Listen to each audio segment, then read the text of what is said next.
Bismillahirrahmanirrahim. Assalamualaikum warahmatullahi wabarakatuh.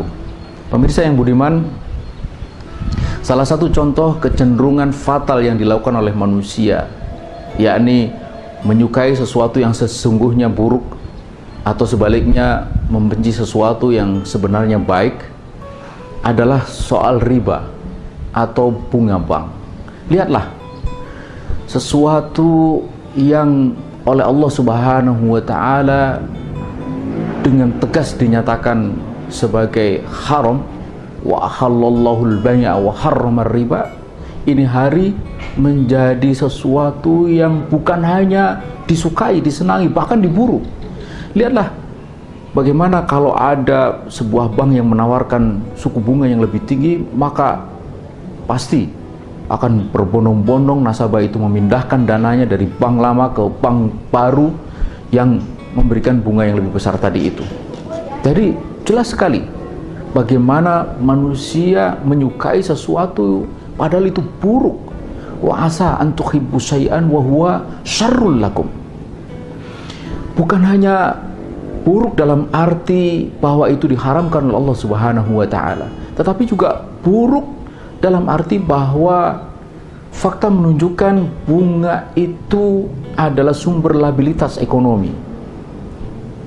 Abdul Muhsin Thohir Sulaiman dalam buku Ilajul Muskilah Al-Iqtisadiyah bil Islam menyebut riba itu sebagai sumber labilitas. Kalau sebuah ekonomi yang dibangun di dalam sistem ribawi itu tumbuh, maka kata dia tumbuh menuju puncak untuk selanjutnya akan jatuh. Jadi pertumbuhan ekonomi dalam sistem ekonomi yang bertumpu pada riba itu pertumbuhan yang bersifat siklik. Jadi puncak lalu dia jatuh, begitu seterusnya. Dan itu pula yang terjadi pada masa sekarang ini. Meski siklusnya itu berbeda-beda. Ada yang siklusnya 7 tahunan, untuk negara-negara yang secara ekonomi lebih kuat, siklusnya bisa sampai 25 tahunan. Tetapi dia tidak pernah sungguh-sungguh stabil. Dan data juga menunjukkan bahwa dalam 100 tahun terakhir lebih dari 20 kali krisis ekonomi terjadi. Itu artinya kurang lebih sekitar tiap 5 tahun sekali krisis itu terjadi, dan semua dimunculkan atau ditimbulkan oleh riba. Karena itu pemirsa yang budiman, sungguh sebuah kerugian yang luar biasa ketika manusia dia tidak lagi memperhatikan petunjuk yang disampaikan oleh Allah Subhanahu wa Ta'ala, zat yang maha tahu.